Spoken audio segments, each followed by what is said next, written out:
Audiolibro completo. La trampa de Satanás. El cimiento estable. Capítulo número 7. Por tanto, Jehová el Señor dice así: He aquí que yo he puesto en Sión por fundamento una piedra, piedra probada, angular, preciosa, de cimiento estable, el que creyere, no se apresure. Isaías 28, 16. El que creyere, no se apresure. Una persona que se apresura es inestable, porque sus acciones no tienen un fundamento adecuado. Esta persona es fácilmente conmovida y arrojada a un lado y a otro por las tormentas de las persecuciones y las pruebas. Por ejemplo, veamos lo que sucedió con Simón Pedro. Jesús había entrado en la región de Cesarea de Filipo y les preguntó a sus discípulos: ¿Quién dicen los hombres que es el Hijo del Hombre? Mateo 16, 13. Varios discípulos compartieron con entusiasmo las opiniones de la gente sobre quién era Jesús. Él esperó a que terminaran, y luego los miró y les preguntó directamente: ¿Y vosotros, quién decís que soy yo? Estoy seguro de que en los rostros de la mayoría de los discípulos hubo miradas de confusión y temor mientras reflexionaban sobre la pregunta, quizá boquiabiertos y sin poder articular palabra. De repente, los hombres que habían estado tan deseosos de hablar para publicar las opiniones de los demás permanecieron en silencio. Quizá nunca se habían planteado seriamente esa pregunta. Fuera cual fuera el caso, comprendían que no tenían la respuesta. Jesús hizo lo que también sabe hacer. Con una pregunta, logró que buscaran en el interior de su corazón. Los llevó a darse cuenta de lo que sabían y lo que no sabían. Estaban viviendo de las especulaciones de los demás en lugar de afirmar en sus propios corazones quién era Jesús. Ellos no se habían confrontado a sí mismos. Simón, a quien Jesús llamaba Pedro, fue el único de los discípulos que pudo responder. Él exclamó: Tú eres el Cristo, el Hijo del Dios viviente. Entonces le respondió Jesús: Bienaventurado eres, Simón, hijo de Jonás, porque no te lo reveló carne ni sangre, sino mi Padre que está en los cielos. Jesús estaba explicándole a Pedro el origen de esta revelación. Simón Pedro no había recibido este conocimiento escuchando las opiniones de los demás ni por medio de lo que había aprendido, sino que Dios se lo había revelado. Simón Pedro tenía hambre de las cosas de Dios. Él era el que hacía más preguntas. Fue el que anduvo sobre el agua mientras los otros 11 observaban. Era de los que no se conformaban con la opinión de los demás. Él quería escuchar directamente a Dios. Este conocimiento revelado de Jesús no le vino por medio de los sentidos, sino que fue un don, un regalo, que iluminó su corazón en respuesta a su anhelo. Muchos habían visto y sido testigos de lo mismo que Pedro, pero sus corazones no anhelaban conocer la voluntad de Dios de la misma forma. En 1 de Juan 2, 27 se afirma: Pero la unción que vosotros recibisteis de Él permanece en vosotros, y no tenéis necesidad de que nadie os enseñe, así como la unción misma os enseña todas las cosas, y es verdadera, y no es mentira, según ella os ha enseñado. Esta unción era la que estaba enseñándole a Simón Pedro. Él escuchó lo que todos dijeron, y luego miró hacia adentro, a lo que Dios le había revelado. Una vez que recibimos un conocimiento revelado por Dios, nada puede hacernos tambalear. Cuando Dios nos revela algo, no importa lo que todo el mundo diga. No podrán cambiar nuestro corazón. Entonces Jesús le dijo a Simón, Pedro y a los demás discípulos: Sobre esta roca, el conocimiento revelado por Dios, edificaré mi iglesia, y las puertas del Hades no prevalecerán contra ella. Mateo 16, 18. Así vemos claramente que hay un cimiento estable en la palabra de Dios revelada. En este caso, fue el hecho de que Pedro comprendió que Jesús era el Hijo de Dios. La palabra iluminada. Con frecuencia les digo a las congregaciones y a las personas cuando predico que escuchen para distinguir la voz de Dios dentro de mi voz. Muchas veces estamos tan ocupados tomando notas que solo registramos todo lo que se dice. Esto brinda un conocimiento mental de las Escrituras y sus interpretaciones, un conocimiento de la cabeza. Cuando solo poseemos un conocimiento mental, pueden suceder dos cosas. 1. Somos fácilmente susceptibles de caer en emocionalismos, o 2. Nuestro intelecto nos limita. Sin embargo, Este no es el cimiento estable sobre el que Jesús edifica su iglesia. Él dijo que ella estaría fundada en la palabra revelada, no solamente en versículos memorizados. Cuando escuchamos hablar a un ministro ungido, o cuando leemos un libro, debemos buscar las palabras o frases que explotan en nuestro espíritu. Esta es la palabra que Dios nos está revelando. Ella nos da luz y entendimiento espiritual. Como dijera el salmista, la exposición de tus palabras alumbra, hace entender a los simples, Salmo 119, 130. Es la entrada de su palabra a nuestros corazones, no a nuestras mentes, lo que ilumina y clarifica. Muchas veces un ministro puede estar hablando de un tema, pero Dios ilumina algo diferente por completo en mi propio corazón. Por otra parte, Dios puede ungir exactamente cada una de las palabras que diga ese ministro, y ellas explotan dentro de mí. Ya sea de una forma u otra, se trata de la palabra de Dios revelada para mí. Eso es lo que hace que dejemos de ser simples, sin entendimiento, para ser maduros, llenos de entendimiento. Esta palabra iluminada en nuestros corazones es el cimiento en el que Jesús dijo que se fundaría su iglesia. Jesús comparó la palabra de Dios revelada con una roca. Una roca nos hace pensar en estabilidad y fortaleza. Recordamos la parábola de las dos casas, una construida sobre la roca y la otra sobre la arena.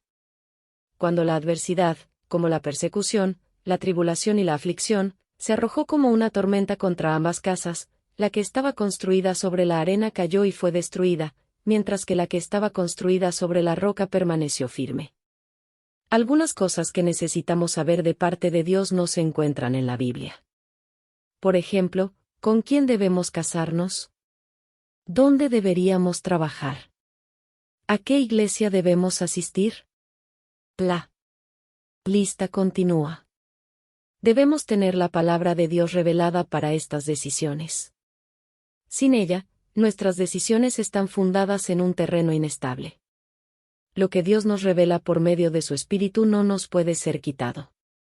Este debe ser el fundamento de todo lo que hagamos. Sin ello, nos sentiremos fácilmente ofendidos por las pruebas y tribulaciones que nos ciegan. Recordemos de nuevo lo que Jesús dijo sobre la palabra que se oye y se recibe con entusiasmo, pero no echa raíces en nuestro corazón. Ella es recibida con alegría en la mente y las emociones. Estos son asimismo los que fueron sembrados en pedregales, los que cuando han oído la palabra, al momento la reciben con gozo, pero no tienen raíz en sí, sino que son de corta duración, porque cuando viene la tribulación o la persecución por causa de la palabra, luego tropiezan. Marcos 4, 16 y 17. Fácilmente, podemos cambiar la palabra raíz por cimiento, ya que ambas indican el origen de la estabilidad y la fortaleza de una planta o estructura. Una persona que no está estabilizada o fundamentada en la palabra de Dios revelada es candidata directa a ser arrastrada por la corriente de la ofensa. ¿Cuántas personas son como los discípulos que Jesús confrontó? Viven de lo que han escuchado decir o predicar a otros. Las opiniones y declaraciones de otras personas son tomadas como verdad, sin buscar el consejo ni el testimonio del Espíritu. Solo podemos vivir y proclamar lo que Dios nos ha revelado. Esto es lo que Jesús utiliza como base para edificar su iglesia. Yo tenía una secretaria que era novia de un joven que también trabajaba para la iglesia. Cada día se acercaban más. Todos nos dábamos cuenta de que esta relación terminaría en matrimonio. Ellos mismos ya hablaban del tema seriamente. Un domingo por la noche, el pastor principal de la iglesia los llamó al frente y les dijo: «Así dice el Señor, ustedes dos se casarán». A la mañana siguiente, mi secretaria entró a la oficina como caminando sobre una nube. Estaba tremendamente entusiasmada. Me preguntó si yo desearía tener a mi cargo la ceremonia de su boda, y le dije que para mí sería un honor hacerlo. Cité a ambos para la semana siguiente para comenzar el proceso de consejería. Sin embargo, no me sentía cómodo. Cuando ellos entraron a mi oficina, mi espíritu se turbó. Miré a mi secretaria y le pregunté si ella sabía con seguridad que este hombre era el que Dios había elegido para ella. Con entusiasmo y firmeza, me respondió que sí. Entonces lo miré a él y le pregunté: «¿Crees que es la voluntad de Dios que te cases con esta muchacha?». Él me miró con la boca entreabierta por un segundo, luego dejó caer su cabeza y la sacudió como diciendo, no, no estoy seguro. Los miré a ambos y luego le expliqué al joven, no los casaré. No me importa quién les haya profetizado o que les dijeran. No me importa cuántas personas les hayan dicho, ustedes hacen una magnífica pareja. Si Dios no ha revelado su voluntad en tu corazón, no tiene sentido que continuemos planeando este matrimonio. Si te casas sin que Dios te revele que esta es su perfecta voluntad para ti, continué, cuando lleguen las tormentas, y créeme que vendrán, comenzarás a cuestionarte, ¿qué habría sucedido si me hubiera casado con otra? ¿Tendría estos problemas? Tendría que haberme asegurado de que era voluntad de Dios. Me siento atrapado. Entonces tu corazón desfallecerá, y no podrás luchar contra la adversidad que sopla en contra de tu matrimonio. Serás un hombre de doble ánimo, inestable en todos tus caminos. Di por terminada la entrevista y les dije que no había razón para que volviéramos a reunirnos. Él se sentía aliviado.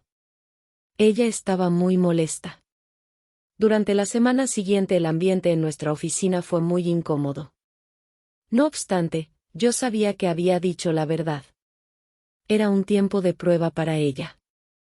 Si Dios realmente le había asegurado que este hombre sería su esposo, tendría que confiar en el Señor para que se lo revelara a él y no ofenderse conmigo ni con Dios. Le dije que no se interpusiera en su camino y dejara que su novio escuchara la voz de Dios. Ella lo hizo. Pasaron 3 semanas y volvieron a solicitar una entrevista conmigo. De inmediato sentí gozo.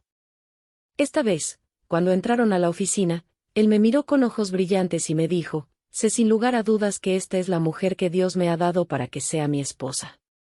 7 meses después, se casaron. Cuando estamos seguros de que Dios nos ha puesto en una relación o en una iglesia, al enemigo le costará mucho más hacernos salir de ella. Estamos fundamentados en la palabra de Dios revelada y solucionaremos los conflictos, aunque parezca imposible. No hay otra opción. Los primeros 5 años de mi matrimonio fueron muy duros para mi esposa y para mí. Nos heríamos tan profundamente que llegó a parecernos imposible salvar el amor que alguna vez nos habíamos tenido. Solo una cosa nos mantuvo unidos, ambos sabíamos que nuestro matrimonio había sido la voluntad de Dios. Por lo tanto, no considerábamos que el divorcio fuera una opción, el cual tampoco es una opción bíblicamente. La única posibilidad que teníamos era creer que Él nos sanaría y nos cambiaría. Ambos nos comprometimos a seguir ese proceso, sin importar cuánto tuviéramos que sufrir.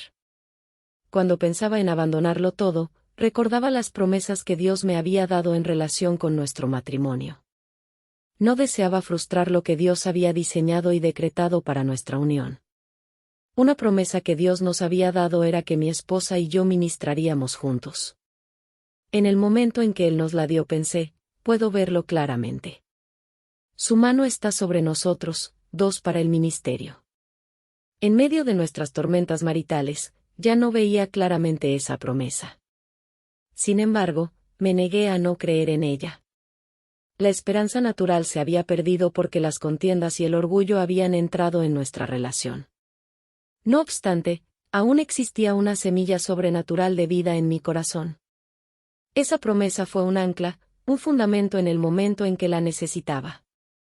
Finalmente, Dios no solo sanó nuestra relación, sino que la hizo mucho más fuerte que antes.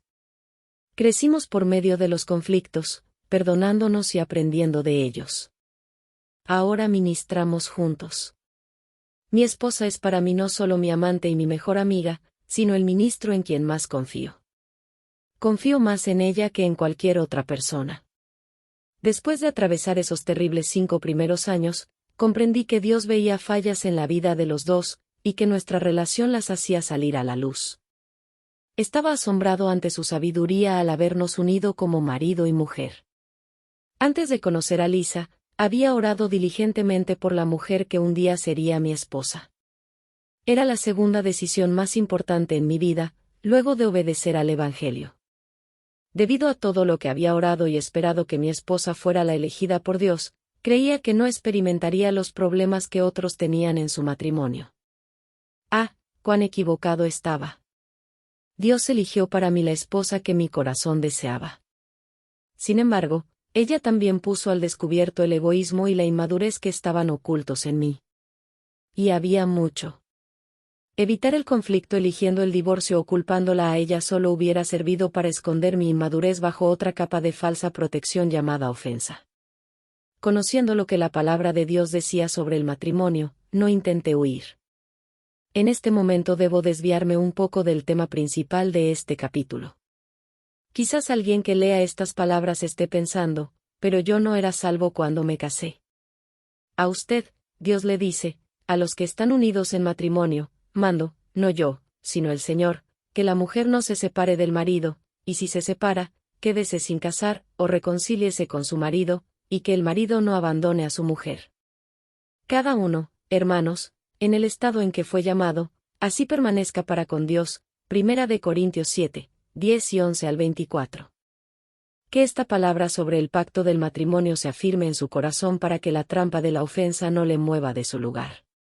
Luego, busque la palabra revelada de Dios para su matrimonio. Quizá alguno no se haya casado según la voluntad de Dios, aun siendo creyente.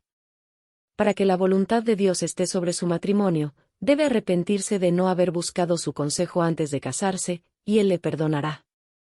Cree en su corazón que 2 equivocaciones no forman un acierto. Romper un pacto por una ofensa no es la respuesta. Luego, busque la palabra de Dios con relación a su matrimonio. La roca firme. La palabra de Dios revelada es la roca firme sobre la que debemos edificar nuestra vida y nuestros ministerios. Numerosas personas me han hablado de las muchas iglesias o equipos ministeriales que han integrado solo por un breve tiempo. Mi corazón se entristece al ver que lo que mueve a estas personas son las pruebas, no la dirección de Dios. Ellas relatan lo mal que estaban las cosas o cuán mal las trataron a ellas y a otros. Se sienten justificadas en sus decisiones. No obstante, sus razonamientos son solo una nueva capa de engaño que les impide ver la ofensa y sus propias fallas de carácter. Hablan de su relación actual con el ministerio o la iglesia de la que ahora son parte como algo temporal, diciendo, este es el lugar en que me tiene el Señor por ahora.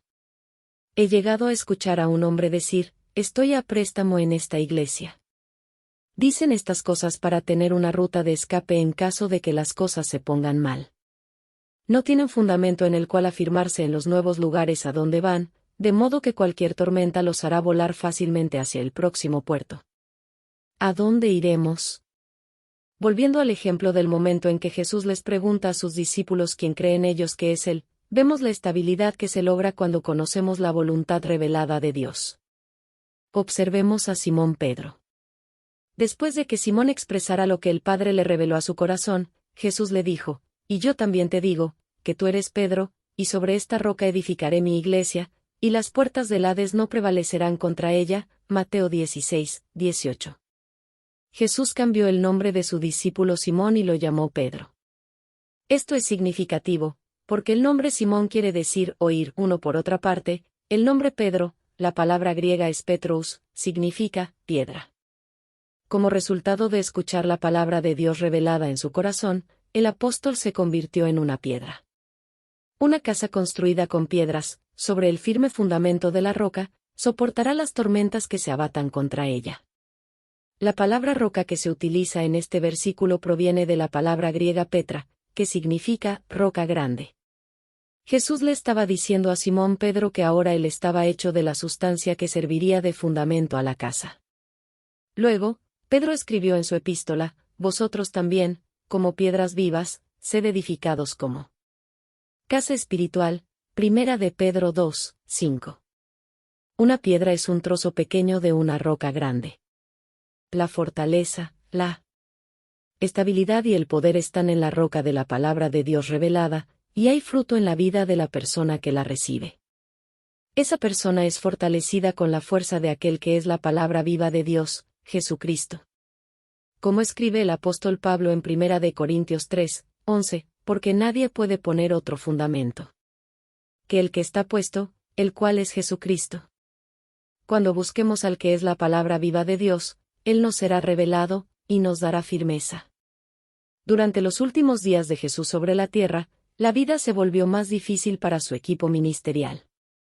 Los líderes religiosos y los judíos perseguían a Jesús, intentando matarlo. Juan 5, 16. A causa de esto los judíos perseguían a Jesús, porque hacía estas cosas en el día de reposo. Cuando las cosas comenzaron a mejorar y el pueblo quiso hacerlo rey por la fuerza, él se negó y se apartó de ellos. Juan 6, 15. Por lo que Jesús, dándose cuenta de que iban a venir y llevárselo por la fuerza para hacerle rey, se retiró otra vez al monte él solo. ¿Por qué hizo eso?, se preguntaban sus discípulos. Esta era su oportunidad, y la nuestra. Ellos estaban en medio de un conflicto. La tormenta arreciaba. Hemos dejado a nuestras familias y nuestros trabajos para seguir a este hombre. Tenemos mucho que perder. Creemos que él es el que vendría. Después de todo, Juan el Bautista lo declaró, y escuchamos a Simón Pedro decirlo en Cesarea de Filipo. Tenemos 2 testigos. Sin embargo, ¿por qué continúa irritando a los líderes actuales? ¿Por qué está cavando su propia fosa? ¿Por qué nos dice cosas tan duras como, generación incrédula y perversa, hasta cuándo os he de soportar, a nosotros que somos sus discípulos? En estos hombres que habían dejado todo para seguirlo estaba creciendo la ofensa. Entonces sucedió lo máximo.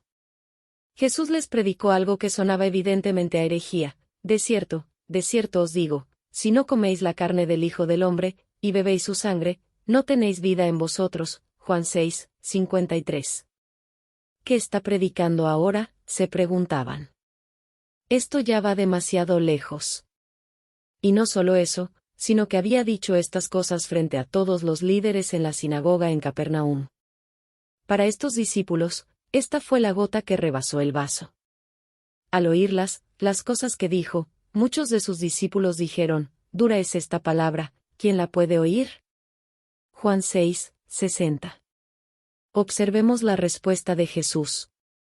Sabiendo Jesús en sí mismo que sus discípulos murmuraban de esto, les dijo, ¿esto os ofende?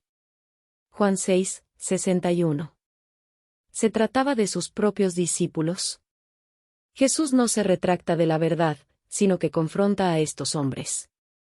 Él sabe que algunos de ellos han estado viviendo sobre un fundamento defectuoso. Así que saca a la luz ese fundamento y les da la oportunidad de ver lo que hay en sus corazones. No obstante, estos no eran, como Simón Pedro o los otros discípulos, que tenían hambre de la verdad.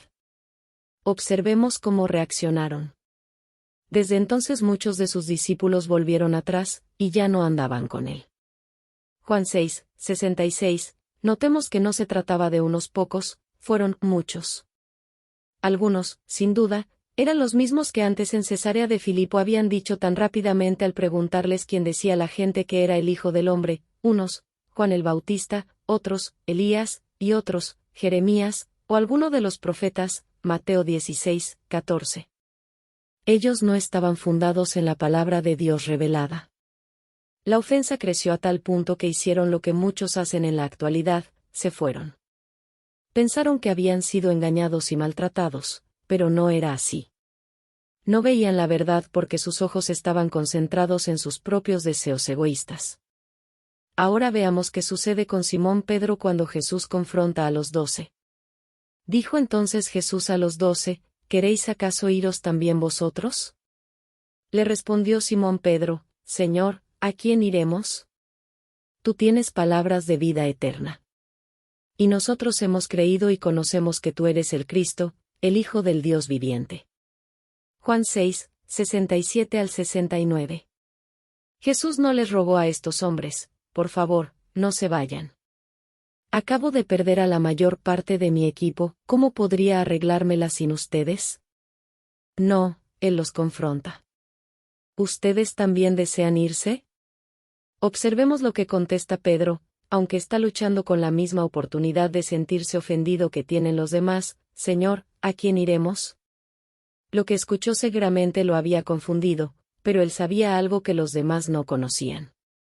En Cesarea de Filipo, Pedro había tenido una revelación de quién era verdaderamente Jesucristo, el Hijo del Dios viviente, Mateo 16, 16. Ahora, al calor de esta prueba, Pedro expresó lo que estaba profundamente enraizado en su Corazón, hemos creído y conocemos que tú eres el Cristo, el Hijo del Dios viviente. Estas son exactamente las mismas palabras que exclamara en Cesarea de Filipo.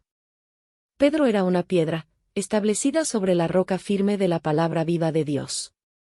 Él no se iría ofendido. Reacción bajo presión. Muchas veces digo que las pruebas y las dificultades ubican a una persona. En otras palabras, determinan dónde estamos espiritualmente. Revelan la verdadera condición de nuestro corazón. La forma en que reaccionamos ante la presión es la forma en que reacciona el verdadero yo. Podemos tener una casa fundada en la arena, de 5 pisos de altura, hermosa y decorada con los materiales y las artesanías más elaboradas. Mientras el sol brille, parecerá un derroche de fortaleza y belleza. Junto a ella podemos tener una casa simple de una sola planta. La misma pasa inadvertida y probablemente sea muy poco atractiva comparada con la hermosa construcción que se halla a su lado. Sin embargo, está edificada sobre algo que no podemos ver, una roca. Mientras no haya tormentas, la casa de 5 pisos luce mucho más hermosa. No obstante, cuando se enfrenta a una tormenta fuerte, cae y queda totalmente en ruinas. Quizás sobreviva a algunas tormentas menores, pero no a un huracán. En cambio, la casa simple, de una sola planta, sobrevive. Y mientras más grande es la casa, más dura y notoria es su caída. Algunas personas en la iglesia son como los discípulos que contestaron rápidamente en Cesarea de Filipo, pero luego quedaron al descubierto. Quizá parezcan cristianos, de 5 pisos, una imagen viviente de fortaleza, estabilidad y belleza. Tal vez superen algunas tormentas menores o medianas. Con todo, cuando se produce una tormenta de grandes proporciones, se reubican. Asegúrese de edificar su vida sobre la palabra de Dios revelada, no sobre lo que digan las personas. Busque continuamente al Señor y escuche a su corazón. No haga o diga cosas solo porque los demás lo hacen. Búsquelo a Él, y afírmese en lo que se ilumina en su corazón. Cuando el enemigo zarandea, es para destruir. Pero Dios tiene otros propósitos. Deseo agradecerle a Dios por el mensaje de la trampa de Satanás. He estado ayunando y orando para que tenga lugar un avance significativo en mi vida. El Señor me condujo a este mensaje, el cual ha cambiado mi vida de forma radical. Todos aquellos que forman parte del liderazgo no deben dejar de leer este libro. Nueva Zelanda.